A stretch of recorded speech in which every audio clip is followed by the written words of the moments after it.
Hey scholars, it's Miss P. I am sending you a Monday morning Built to Graduate message on my cell phone because I ran off and left my laptop at home. So I hope you don't mind it. I thought I would prop it up on something just to keep it from shaking because I'm not very steady when it comes to that. But today's morning message is about something that's very near and dear to me. I work on it a lot. Sometimes I'm not successful, sometimes I am, but it's something that I'm always striving to do better with, and that is staying focused in the now. And so some of the quick notes that I have for you, there are 3 things that I really need for you to start to concentrate on. You, either start to concentrate on it or start to enhance what you're already doing, because this is going to be really, really important for you to continue to do as you muscle your way through the rest of this semester.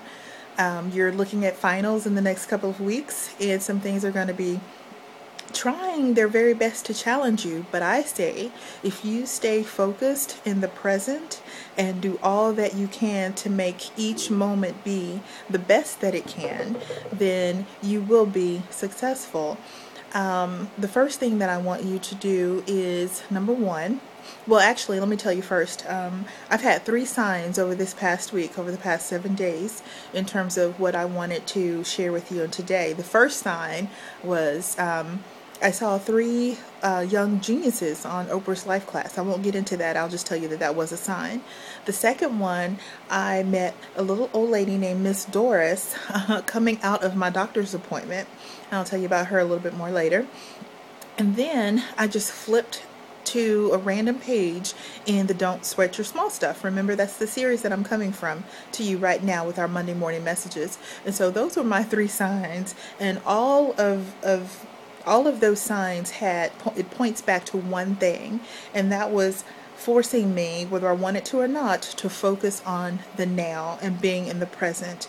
And the first way that I want you to continue to think about doing that is to maximize the moment. I don't know if some of you all know T.D. Jakes. He's a huge pastor down at the Potter's House in Dallas, Texas.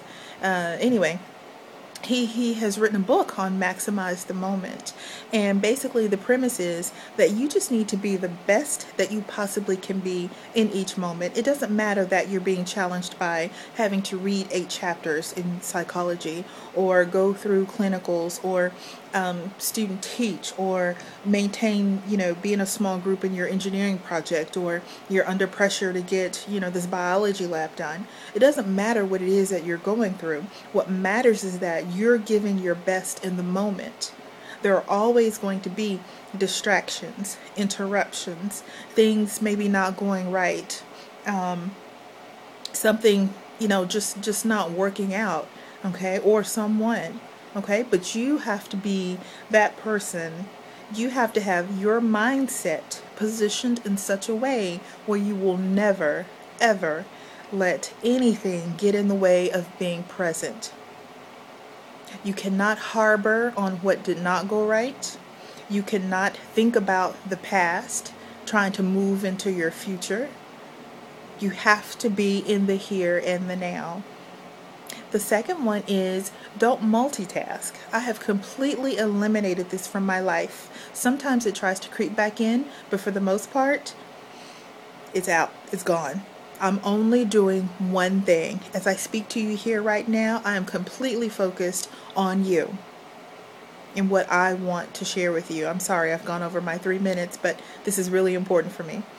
So be even more effective when you focus on the one thing. You can be.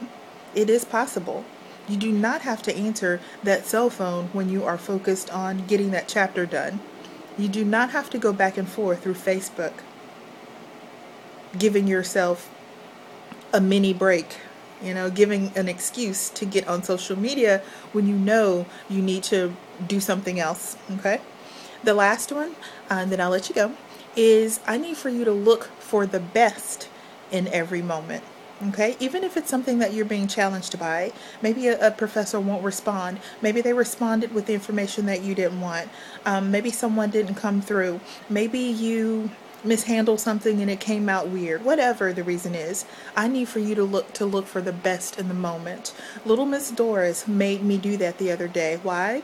Because I met her getting on the elevator, and when I got off the elevator and we were walking on the sidewalk together down on as I was coming out of the doctor's, all of a sudden she's like, ma'am, excuse me, my knee is hurting. I need a ride to the clinic around the corner on Jackson Street.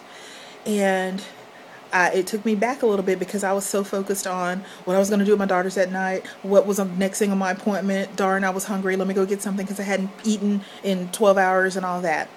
She brought me clear into the moment. And then when I helped little Miss Doris, and it was just around the corner, just like she said, when I got there, I felt so good about being able to help little Miss Doris get around one little block. It would have taken me 2 minutes to walk over there.